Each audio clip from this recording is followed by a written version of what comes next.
देख रहे हैं एचएनएन न्यूज। मैं हूं आपके साथ उन्नति भटनागर। बुलेटिन की शुरुआत करेंगे महत्वपूर्ण खबर के साथ, जहां वाराणसी पहुंचे मुख्यमंत्री योगी आदित्यनाथ मतदाता सूची पुनरीक्षण पर करेंगे समीक्षा। ये बड़ी अपडेट दे दे, जहां मतदाता सूची पुनरीक्षण पर समीक्षा करते हुए सीएम योगी आदित्यनाथ नजर आएंगे। सर्किट हाउस में बैठक करेंगे बीजेपी अधिकारी, सांसद, विधायक, एमएलसी और महापौर बैठक में शामिल होंगे। तो काशी क्षेत्र में एसआईआर प्रगति की समीक्षा करेंगे।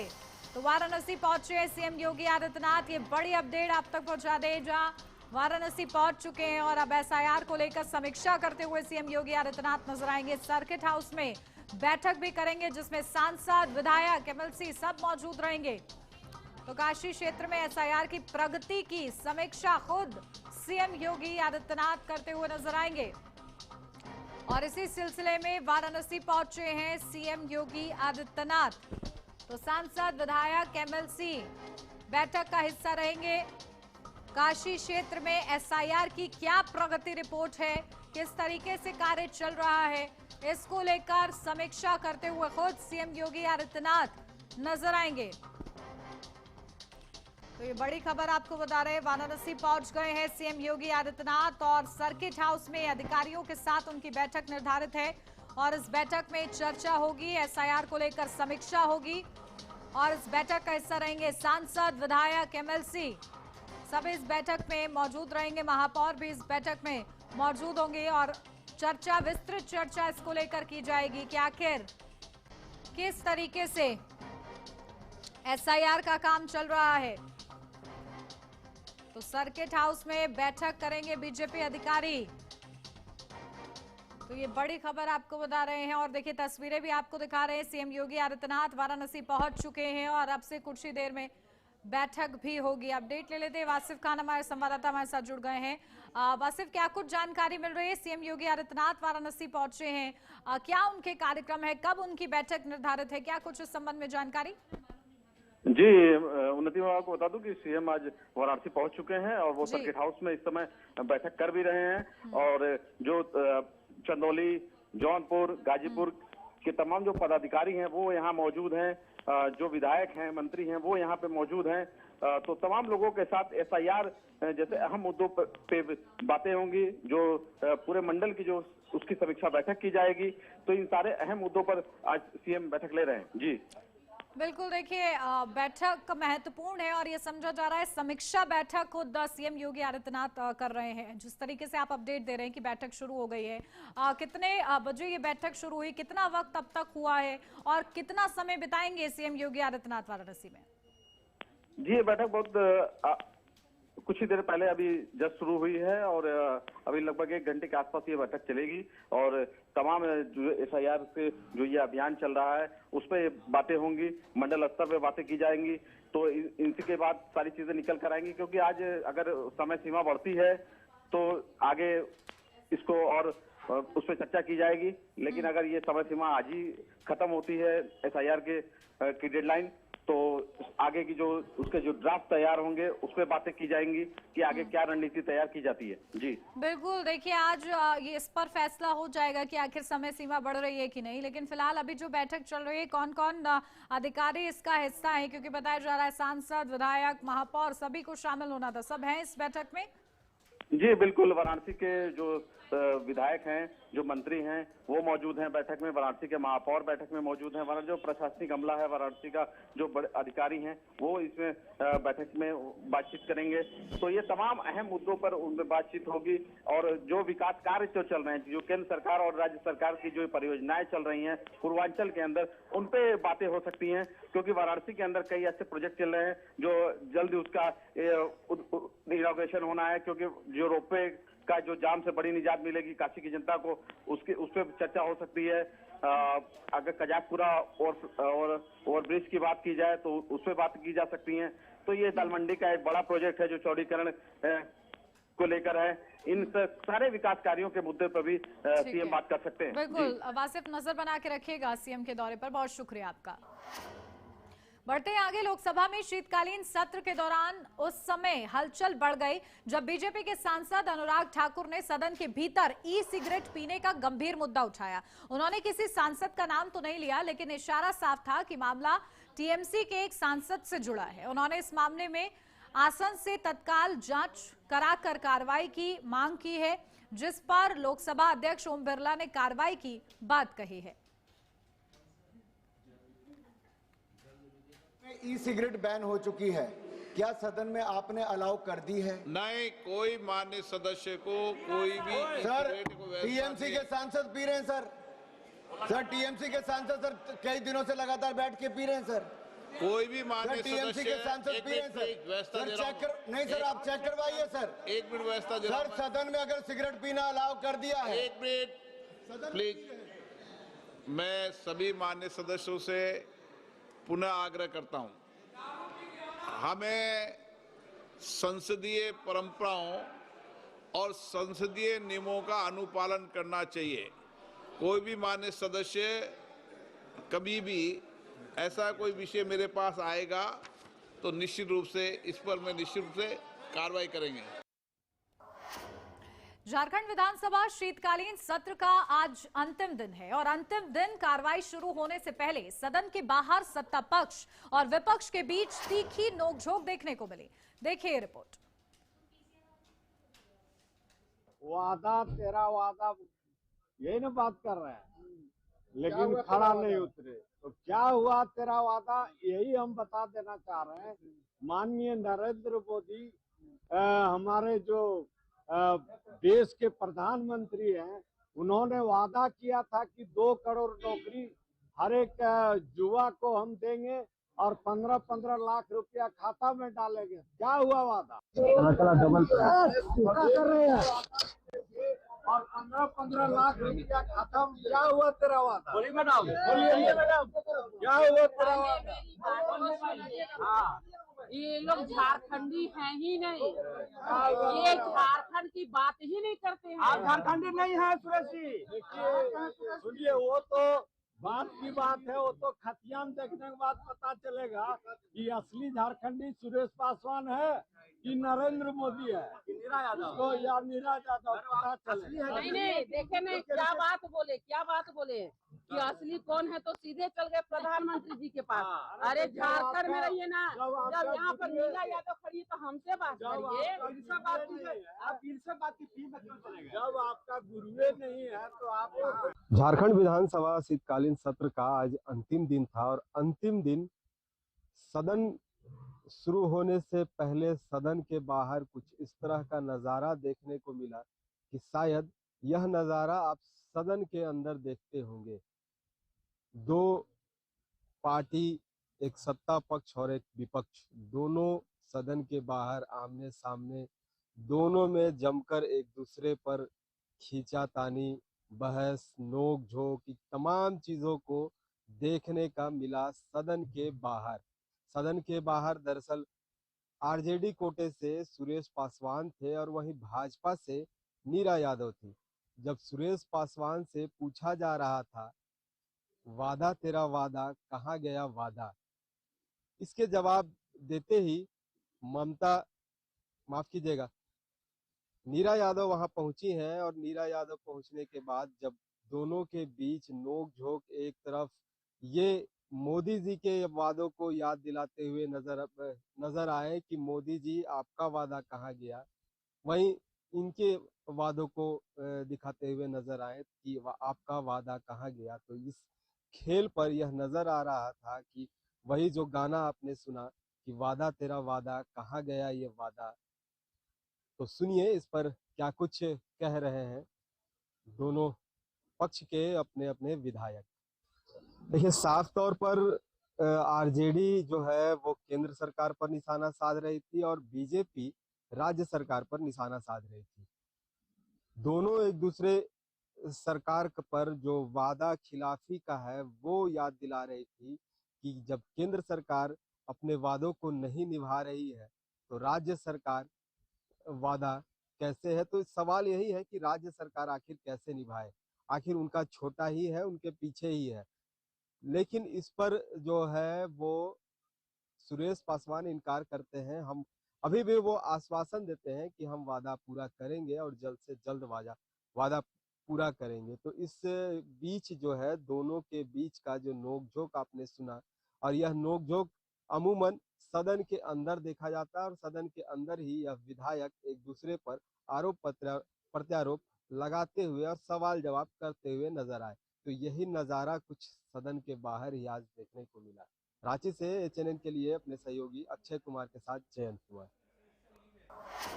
और रुक करेंगे दिल्ली से आ रही बड़ी खबर का, जहां सपा अध्यक्ष अखिलेश यादव का बड़ा ऐलान, गरीब महिलाओं को 40,000 रुपए देने की घोषणा। जहां सपा सरकार आने पर महिलाओं को आर्थिक मदद देने का ऐलान किया है। तो सपा सरकार आने पर ये बड़ा ऐलान आधी आबादी को साधते हुए और साथ ही साथ गरीब महिलाओं को 40,000 रुपए देने की घोषणा की है सपा अध्यक्ष अखिलेश यादव ने। तो देखिए ये बड़ी खबर आपको बता रहे दिल्ली से, जहां गरीब महिलाओं को 40,000 रुपए देने की घोषणा की गई है। सपा सरकार आने पर महिलाओं को आर्थिक ऐलान दिया, इस बात का ऐलान किया गया है कि आर्थिक सहायता दी जाएगी। और देखिए इसके लिए राशि भी बताई गई है कि करीब 40,000 रुपया दिया जाएगा गरीब महिलाओं को समाजवादी पार्टी की सरकार आने पर। तो देखिए बड़ा वादा कर दिया है सपा अध्यक्ष अखिलेश यादव ने। चुनाव दूर है लेकिन चुनावी वादे अभी से ही नजर आ रहे हैं। और देखिए किस तरीके से उन्होंने पोस्ट किया है, वो पोस्ट भी हम आपको दिखा रहे हैं।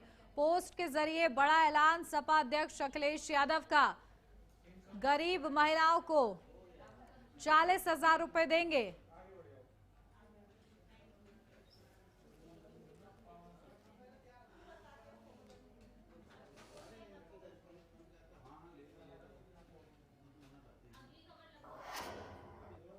लखनऊ के भैंसोरा गांव में नगर निगम ने बड़ी कार्रवाई करते हुए गाटा संख्या 282 और 283 पर करीब 12 करोड़ रुपए की सरकारी जमीन को अवैध कब्जे से मुक्त कराया है। आपको बता दें कि इस जमीन पर लंबे समय से भूमाफियाओं का कब्जा था। तो वहीं कार्रवाई के दौरान कुछ लोगों ने विरोध और पथराव का प्रयास किया, लेकिन पुलिस ने स्थिति संभालते हुए आरोपियों पर कानूनी कार्रवाई शुरू कर दी है। तो देखिए नगर निगम की ये बड़ी कार्रवाई, जहां भैंसोरा में करोड़ों की जमीन मुक्त, नगर निगम ने भूमाफियाओं पर शिकंजा कसा है।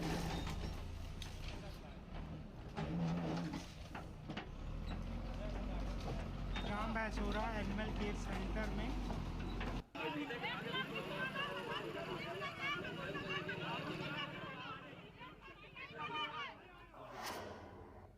कानपुर के हेलेट अस्पताल में लगातार अनियमितताओं के मामले सामने आ रहे हैं। आपको बता दें कि बीजेपी नेता अरविंद राज त्रिपाठी ने इसको लेकर सोशल मीडिया पर एक अभियान छेड़ दिया है, जिसमें वह स्वास्थ्य विभाग की कमियों को उजागर करते हुए आम जनता से सहयोग और सलाह मांग रहे हैं। उनके सोशल मीडिया अकाउंट पर लोग खुलकर अपनी समस्या रख रहे हैं। तो वहीं बीजेपी युवा मोर्चा के प्रदेश मंत्री अरविंद ने मांग करते हुए कहा कि एक कमेटी बनाई जाए जिसमें जनप्रतिनिधि, सामाजिक संस्था के लोगों को शामिल किया जाए और सीएसआर फंड का सही से उपयोग करके उच्च स्तरीय चिकित्सा सुविधा मुहैया कराई जाए।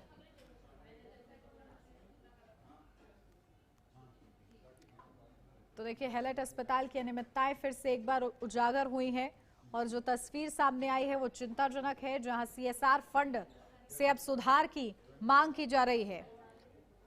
तो हेलेट अस्पताल की अनियमितताएं, जहां बीजेपी नेता ने विशेष अभियान इस संबंध में शुरू किया है।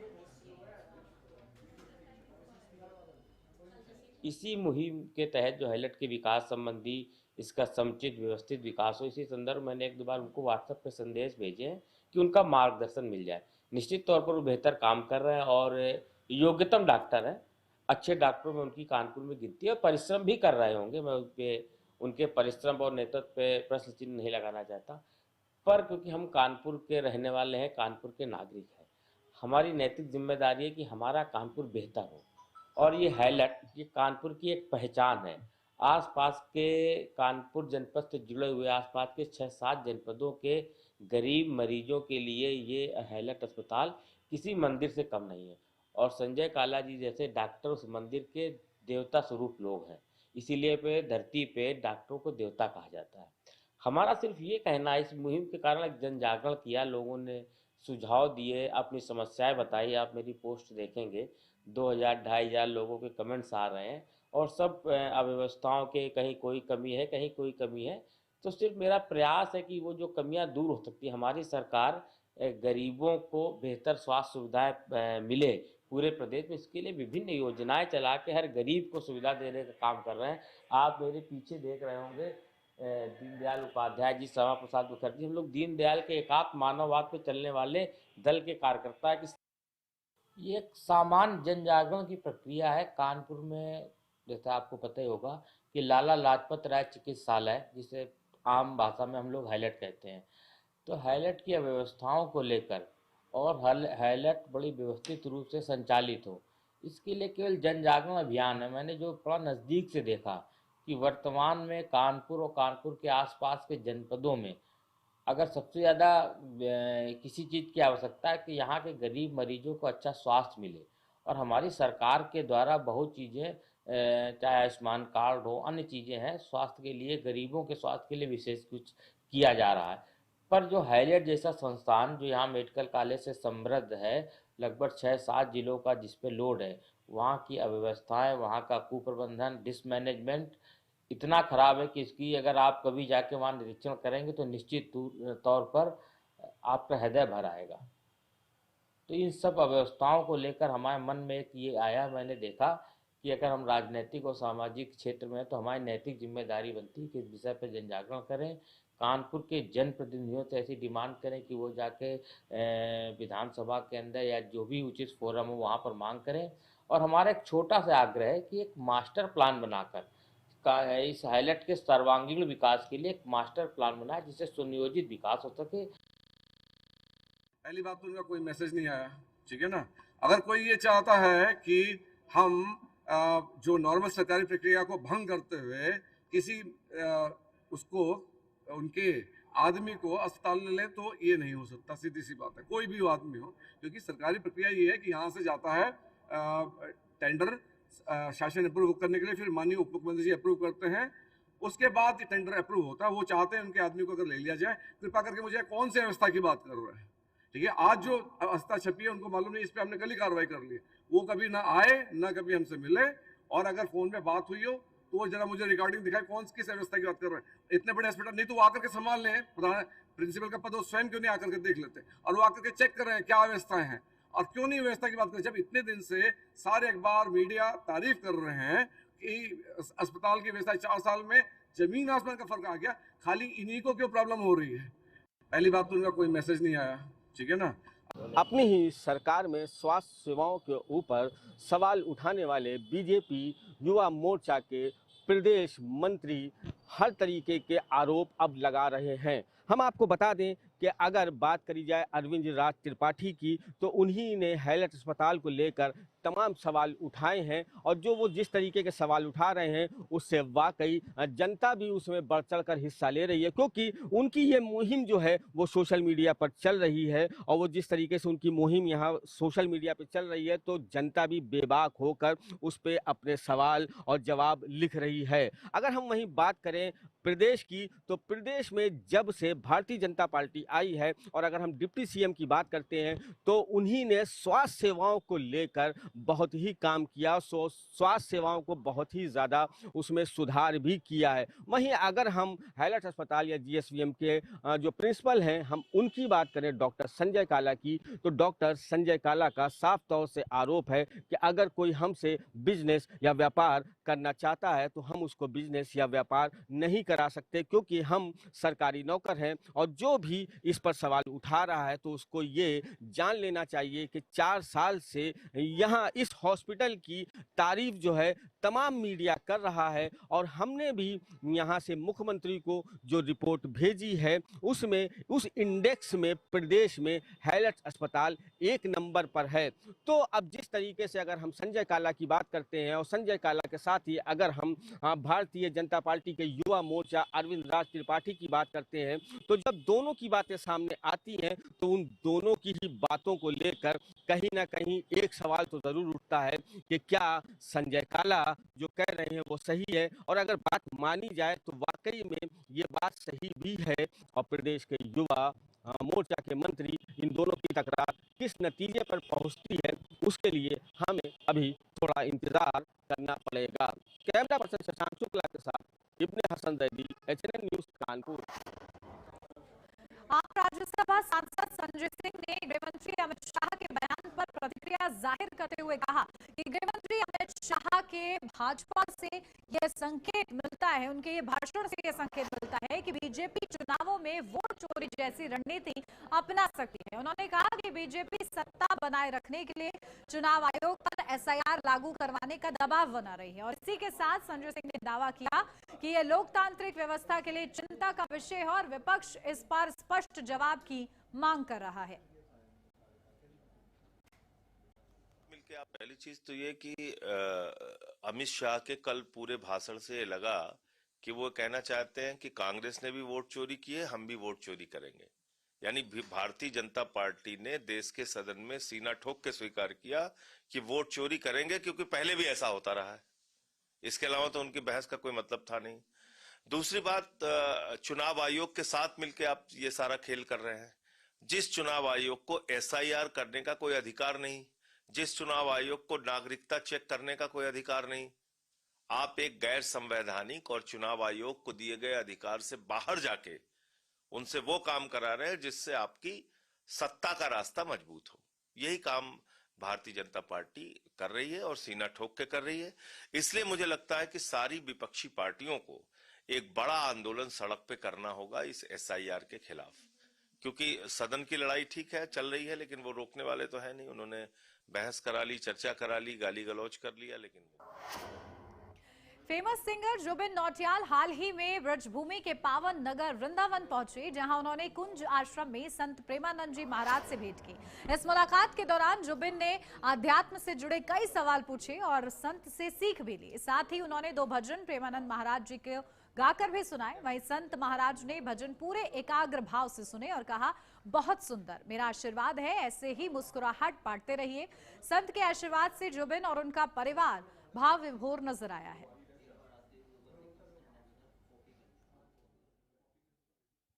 सबके स्वामी अंतरी की लाज, सबके स्वामी अंतरते सबकी लाज, सबके स्वामी की लाज, सबके स्वामी अंतरी मनमोहन तिरछ की लाज, सबके स्वामी।